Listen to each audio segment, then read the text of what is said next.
What's going on, YouTube? Welcome back to another video. My recording setup really sucks right now. I mean, the video I know is good. It's just that I haven't figured out a good microphone for the Hero 12 to integrate into my to my helmet. I know that it uses like a Bluetooth, like it could do wireless. But I don't even know where to put that wireless mic in this helmet. It's already crammed as it is. So, yeah, it's like so much stuff on my face. I really don't like it. I mean, I've heard some setups where you could integrate your Cardo into the camera. I tried it. I guess my Cardo is too old. I have the Pack Talk Bold, and it doesn't work very well. So, maybe I need the Edge. Seriously?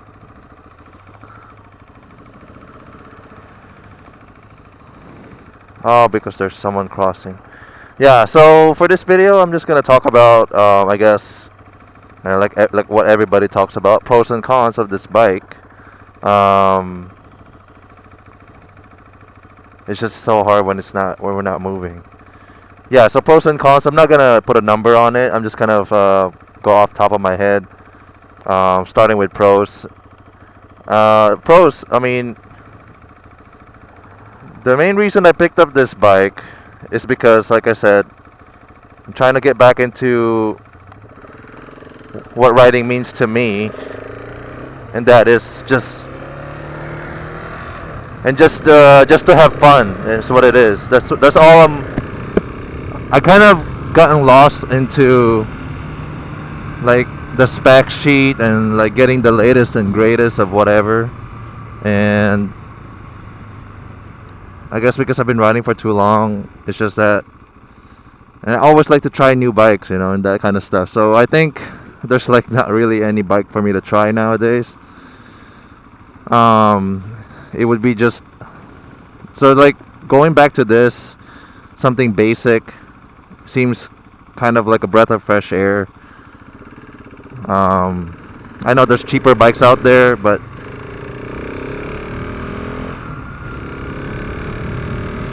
I mean, supermoto wise, I mean, there's a lot of choices. Previously, I had the 701. I had a DRZ. A DRZ is too small for me physically. I think I'm just because I'm 6'2", 220 pounds. I'm pretty big. I'm kind of too big for that bike. So I think 690 is my bare minimum when it comes to supermotos. There's gonna be a lot of upgrades, and like I still have to upgrade the suspension on this one, even though this is a bigger motorcycle. I still have to upgrade the suspension on this one.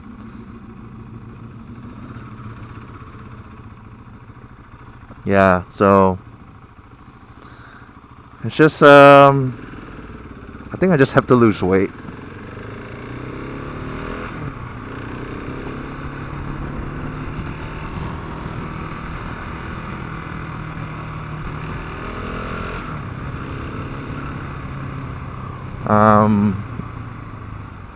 Yeah, back on topic.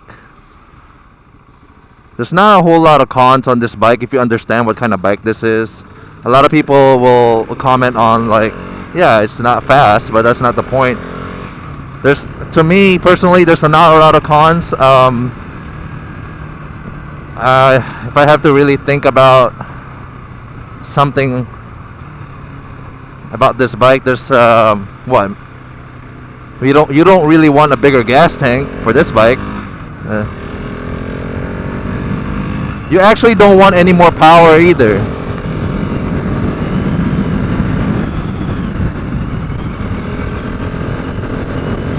As a package, this bike has quick shifter, auto blipper, 75 horsepower. Has the smoothest, pretty smooth engine. I don't know if there's any more tricks they could do to make it smoother, but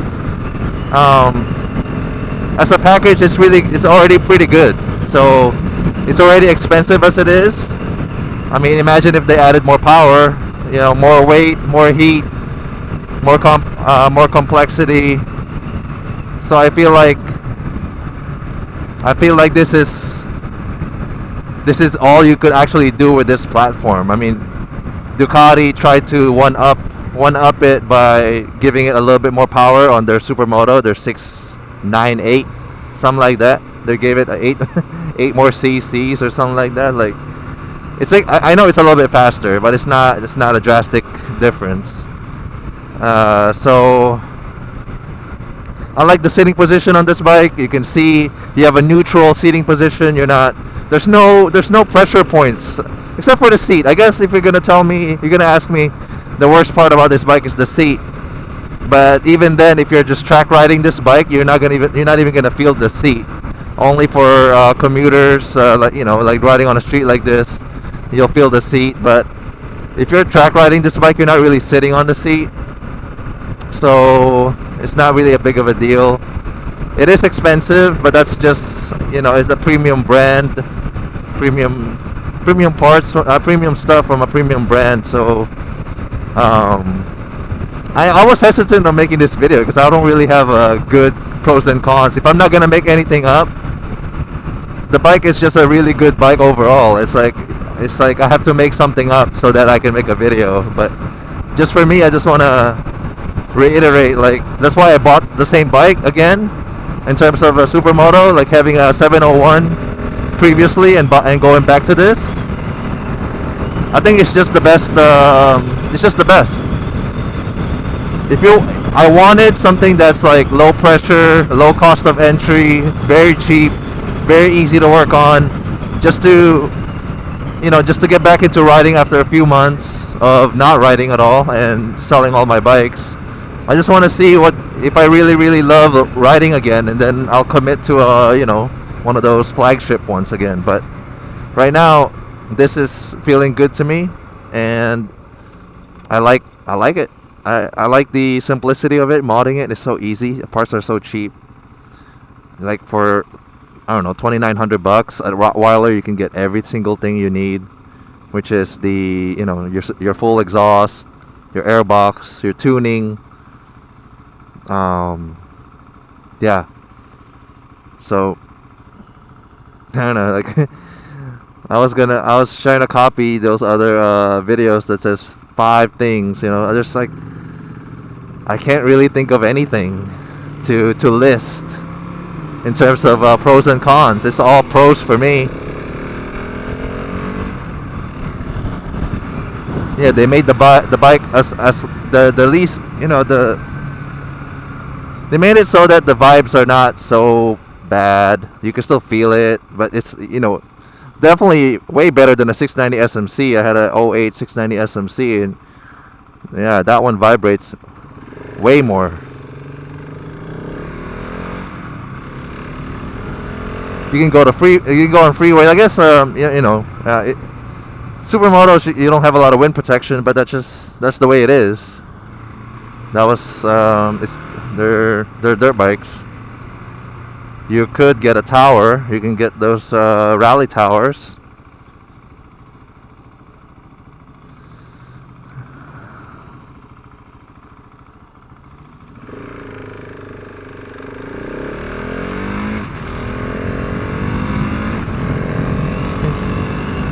Supermoto with quick shifter, it's amazing, and it's fast. Like 75 horsepower is enough.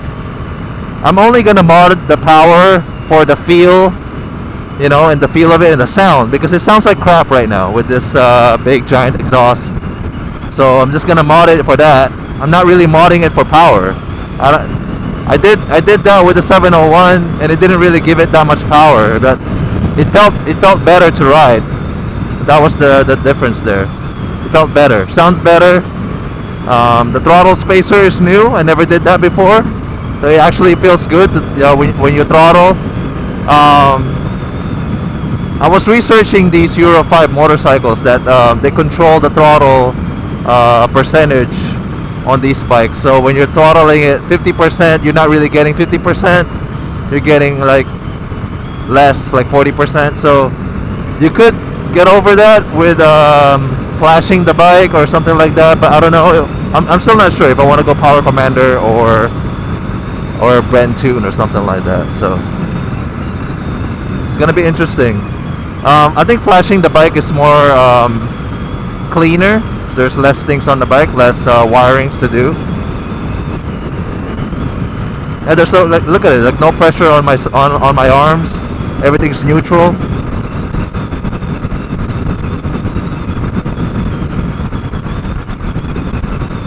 Yep. I don't know if I'm gonna build it out so that it'll have a rack on the back. I don't think I want to do that. I want it to be, I don't want to load it up as a tourer. Yeah, I'm not looking to do that with this bike. I'm just, you know, I have a tail bag right now. I'll show you guys when I can find a place to stop. Let's see. Yeah, I'm using a Nelson rig tail bag that I always had. I use it on every bike that I have. It attaches on the seat, very easy. It can keep up with traffic, no problem. It's like not even it's no slouch.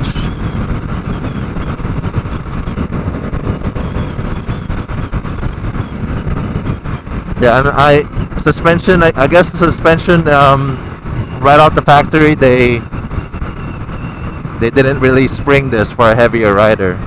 Maybe like 180 max, 160 pounds, you know. So it kind of sucks in that way. Why are we stuck? I gotta turn left, guys.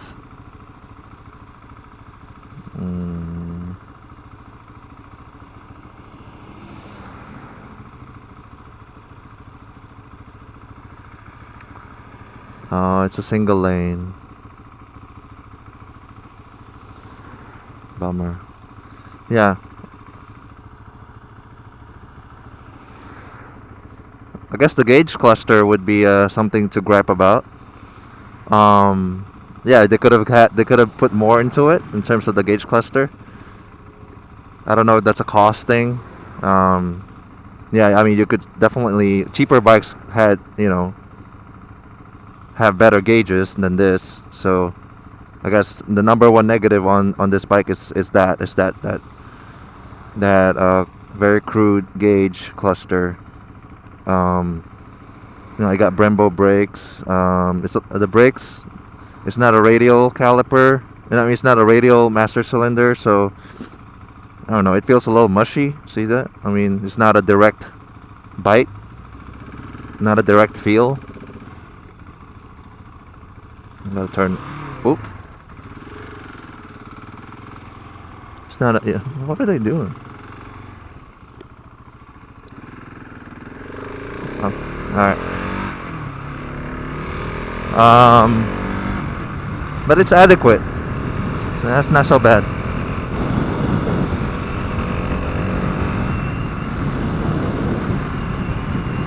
Yeah, I gotta fix this. I mean, I know my sound is good, my video is good. It's just that it's hard to set it up. So I have this separate recording device, which is really good, and I have this GoPro Hero 12, which is really good. So they're like separate, and they're both really good. I wish I could just turn on the camera and record. No, but I have to set up some wires and like tuck it into my pocket here. It's just annoying. So if I'm gonna record something, maybe I should just think of a better topic so that I'm not wasting my time.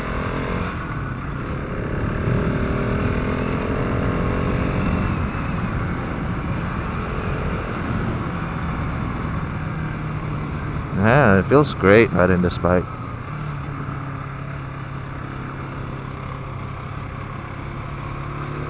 I don't know about these tires. These are Bridgestone S21. I think this is the same type brand as the Super Duke, the one that was on the Super Duke. They're great. If that's, yeah. I mean, I just can't remember. I think it's the same. I don't. So on track, I guess I'll use this. I gotta look up the tire pressure, track day pressures. I'm running stock 34, 36 on this right now. Yeah, with the tail bag, I got to kind of sit further forward, which is not not good because I'm not a lot of room.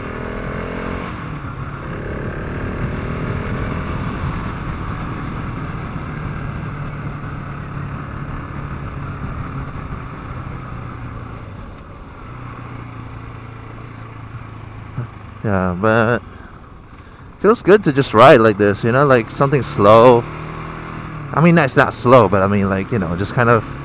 It's nicer to just kind of ride, and like the visibility and the way you're looking at things is it's nicer. You're not hunched over like this. I like it.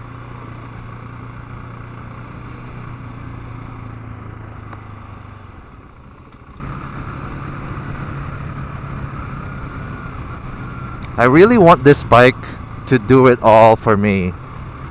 So I really want this bike to be my do it all bike. I kind of want to try an experiment of having just one bike to do it all. Um, it's I haven't been a one bike guy in a long time since. Yeah, it's just I know it's hard to make a one bike do it all, but I think if you adjust your expectations and you pack accordingly, you know, you don't. I'm not gonna make this like a GS. It's not that. I have to adjust what I could carry. I think it could work. Like I said, using tail bags, you know, it has limitations. Definitely cannot two up on this. Not with my weight. Plus, you know, I have to really get a heavyweight spring. I don't even know those exist, because with me plus a passenger, we're pushing over 300 something pounds on a supermoto chassis. That feels like it's gonna be overloaded. Plus the seat sucks. So I'm just gonna say like maybe 90% of my riding that could be done with this bike, I hope. Like, you know. Okay. Yep. Pros and cons. Pros and cons. Didn't give us the LED turn signals in the US. There's no stock bash plate, like even the plastic one on the Enduro. They didn't put it on the SM, which I already ordered, so that's coming. Really, like I said, I can't think of anything. Yeah. So this is like a weird video, but it is what it is. I give you. Those are my thoughts about this bike. That's why I chose it, because there's not a lot of cons. Hi. There's not a lot of cons.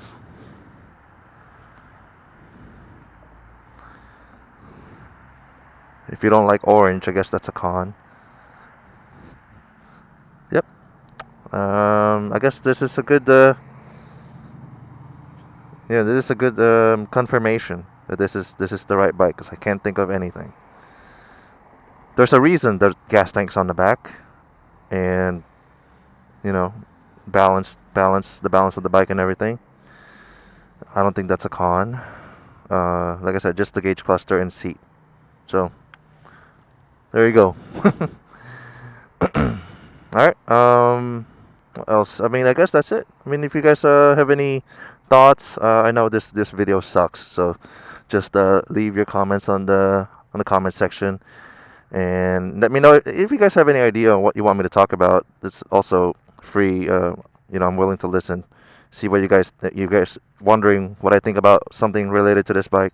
Let me know in the comments, and then maybe we'll make a video out of that. So other than that, thank you guys for watching, and I'll see you guys on the next one. Peace.